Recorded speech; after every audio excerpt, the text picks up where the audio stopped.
رحیم قرآن مجید کے حوالے سے جس غلط فہمی کا آج ہم تذکرہ کریں گے وہ دراصل ایک اعتراض ہے جو ہمارے ہندو بھائی اٹھاتے ہیں اور عام طور سے مسلمانوں کو پیش کرتے ہیں اور فرماتے ہیں کہ تم اپنی کتاب کے بارے میں یہ کلیم کرتے ہو،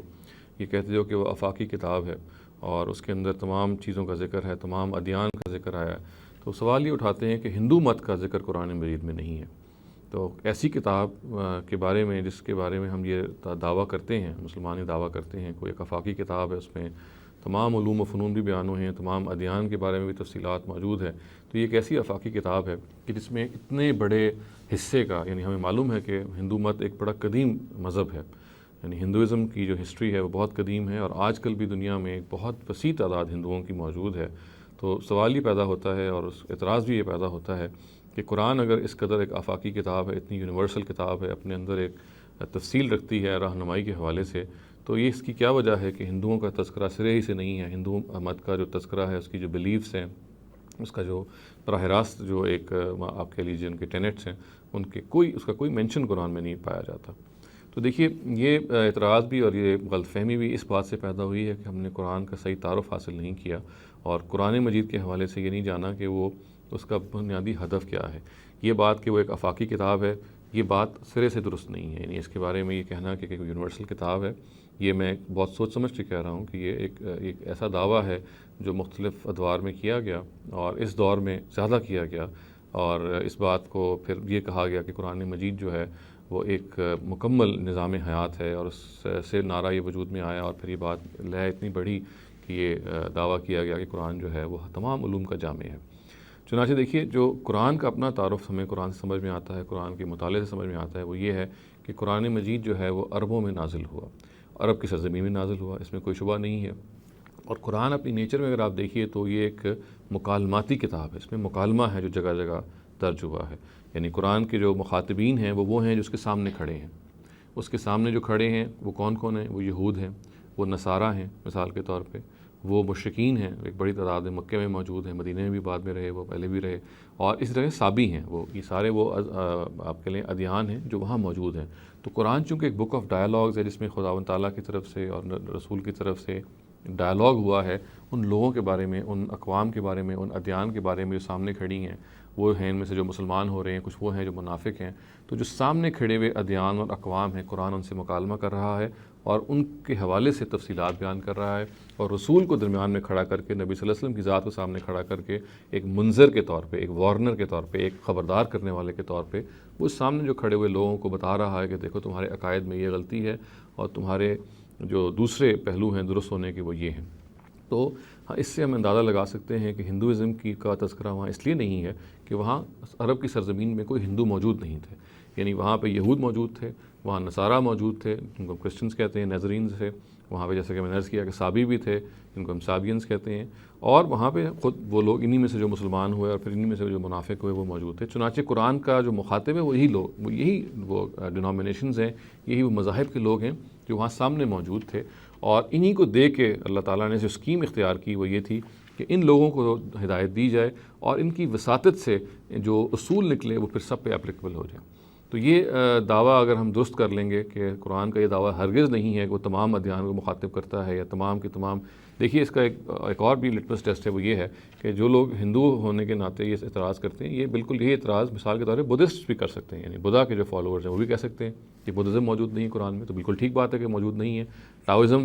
جو لوگ فالو کرتے ہیں وہ بھی یہ کہہ سکتے ہیں، کنفیوشنزم جو لوگ فالو کرتے ہیں وہ بھی یہ کہہ سکتے ہیں۔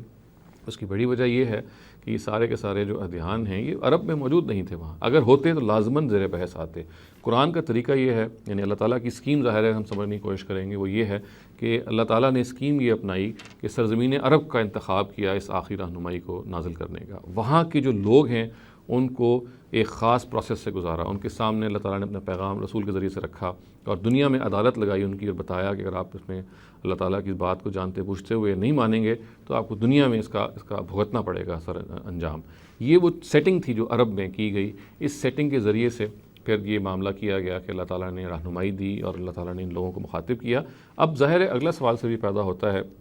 کہ اگر اللہ تعالیٰ نے یہ اسکیم اختیار کی تو پھر کیا اس سے ہمیں کوئی رہنمائی ملتی ہے؟ تو ظاہر ہے اس کا جواب اس بات میں بالکل ملتی ہے، یعنی یہ کہنا کہ ہندو کا لفظ یا بدھسٹ کا لفظ یا وہ لوگ کہ جو مختلف ادیان کے فالوورز ہیں ان کا لفظاً وہاں پہ مینشن ہونا تو میں نے اس کو عرض کر دیا کہ وہ اس لیے نہیں ہے کہ وہ لوگ وہاں موجود نہیں تھے، اور وہ چونکہ ایک ڈائلاگ کی کتاب ہے، وہ ان لوگوں کے ساتھ ڈائلاگ کرتی ہے جو لوگ سامنے موجود ہیں، تو چونکہ وہ موجود نہیں تھے چنانچہ اس سے ان سے ڈائلاگ بھی نہیں کیا گیا۔ تاہم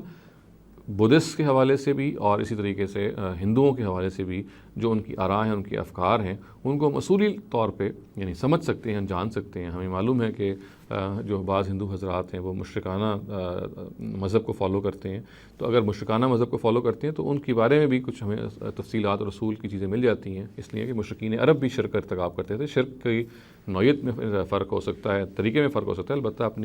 اپنے نیچر میں بالکل ایک ہی چیز ہے۔ تو ہم یہ کہہ سکتے ہیں کہ ہمیں ضمن رہنمائی مل جاتی ہے ہندوؤں کے حوالے سے بھی۔ تاہم جس چیز کے بارے میں ہمیں بالکل مطمئن رہنا چاہیے اور بہت زیادہ محتاط رہنا چاہیے وہ یہ ہے کہ مشرکین کے حوالے سے اللہ تعالیٰ نے قرآن مجید میں جو احکام بیان ہوئے ہیں وہ خاص طور سے مشرکین عرب ہی کے لیے ہیں۔ یہ بات مثال کے طور پہ جو کہا گیا کہ فَاقْتُلُوا الْمُشْرِكِينَ حَيْثُ وَجَدتُّمُوهُم، ایک موقع پہ مشرکین کے قتل عام کے بارے میں قرآن نے کہا، تو یہ خود سمجھنے کی چیز ہے کہ قرآن مجید نے یہ ایک خاص قانون بیان کیا ہے، اور وہ یہ قانون ہے کہ جو لوگ رسولوں کو حق سچ سمجھتے ہوئے، ان کے پیغام کو سچ سمجھتے ہوئے ان کا انکار کرتے ہیں ان کی اپنی زندگی میں، یعنی یہ مخاطبین، یہ وہ مخاطبین مراد ہیں کہ جو براہ راست مخاطبین ہیں، اگر وہ انکار کرتے ہیں تو ان کو پھر دنیا میں نیست و نابود کر دیا جاتا ہے۔ چنانچہ مشرکین عرب کے ساتھ یہ معاملہ کیا گیا کہ ان کو نیست و نابود کیا گیا، یا ان کو تھریٹن کیا گیا کہ اگر وہ نہیں ایمان لے کے آئیں گے تو نیست و نابود کر دیے جائیں گے، اس لیے کہ وہ حق کو پہچان چکے تھے اور حق کو جان چکے تھے اور حق کو جانتے بوجھتے ہوئے اس کا انکار کر رہے تھے، تو یہ ان کی سزا بیان ہوئی ہے۔ چنانچہ شرک ہے کیا اپنی نیچر میں، وہ تو ہم ظاہر ہے کامنالٹی ہے ہندوؤں کے حوالے سے بھی یا بعض اور مشرکوں کے حوالے سے بھی، مگر